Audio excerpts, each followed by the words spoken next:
I'm Bitcoin. You've probably seen my name on the news, on social media, maybe even from your friends shouting HODL. But have you ever wondered, why do I even exist? Why did someone mysterious named Satoshi Nakamoto bring me to life?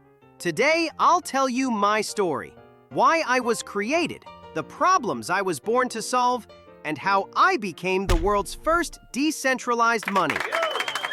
Welcome to BMT, Bitcoin Money Talks. This is where we explore how Bitcoin is changing money, changing lives, and even changing the world. Because here, Bitcoin is not just money, it's a revolution. So sit back, relax, and let's dive in.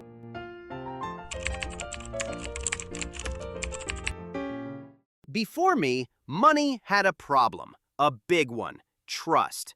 When you send money online, it doesn't go straight to the other person. A bank or a payment company steps in. They check it, approve it, and of course, take their cut. But here's the issue. Banks have power, too much power. They can freeze accounts, block transactions, or print more money whenever they want. And when they print more, your money loses value. That's inflation. Back in 2008, this all came crashing down. The world faced a financial crisis. People lost their homes, their jobs, their savings. Why? Because banks and governments made risky decisions, and ordinary people paid the price. Satoshi looked at this mess and asked, what if we had money that didn't rely on banks? What if we could trust math instead of middlemen? That question gave birth to me, Bitcoin. Satoshi Nakamoto is a mystery. Nobody knows if it's a man, a woman, or even a group of people. In 2008, Satoshi published a white paper called Bitcoin, a peer-to-peer electronic cash system. The idea was simple. Money should move directly from person to person, with no banks in the middle. To make that possible, Satoshi combined powerful technologies, cryptography, proof of work, and decentralized networks. Then, in January 2009, I was born. The very first block of my blockchain was mined. It's called the Genesis block. And inside it, Satoshi left a secret message. The Times, 3rd of January 2009. Chancellor on brink of second bailout for banks. That wasn't just a note, it was a protest, a reminder of why I exist, to give people money that governments and banks can't control.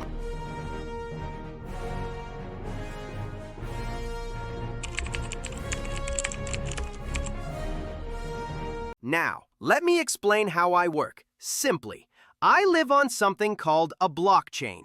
Think of it as a digital notebook. Everyone can see it, but nobody can erase it. Miners are the people who check each transaction. They add it to my notebook, but instead of pens, they use computers. To keep me secure, they solve puzzles, hard ones. That's called proof of work. It makes cheating almost impossible. And here's the part that makes me special. I have a hard limit. There will only ever be 21 million of me, not one more, not one less. Unlike dollars or pesos, I can't be printed endlessly.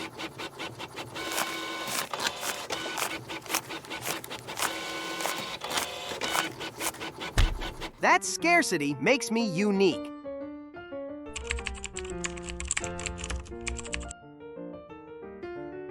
So why do people like me? Freedom.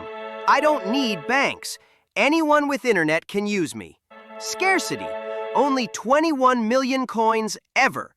People call me digital gold. Transparency. Every transaction is public, written in my blockchain. Borderless.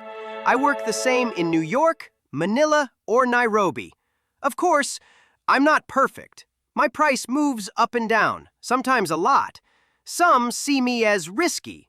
Others see me as the future. But think about this. When Satoshi created me, I was worth almost nothing. Today, I've reached well over $100,000. Not bad for a 16-year-old piece of code, right?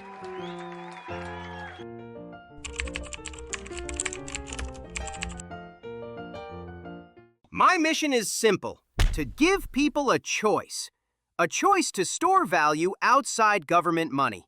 A choice to send money without asking for permission. A choice to trust math and code, not middlemen.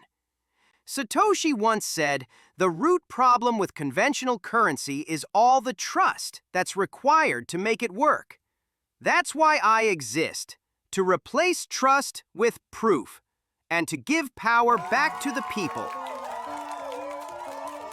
Let's recap.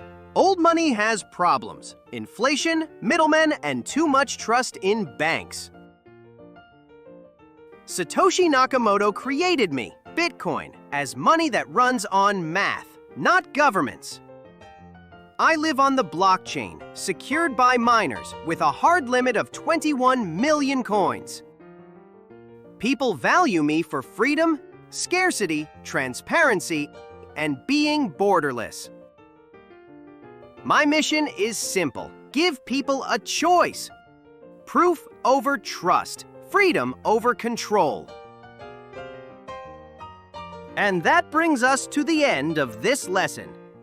I know Bitcoin might feel a bit overwhelming at first, but stick with me, and piece by piece, it'll all start to make sense. Because together, we're not just learning about money, we're changing the world, one block at a time. If you believe that fixing money can help fix the world, join me on this journey. Subscribe to Bitcoin Money Talks. Thanks for listening, and remember, that's just the beginning. Because Bitcoin isn't stopping here, and neither are we. So stick around. The revolution continues in the next episode.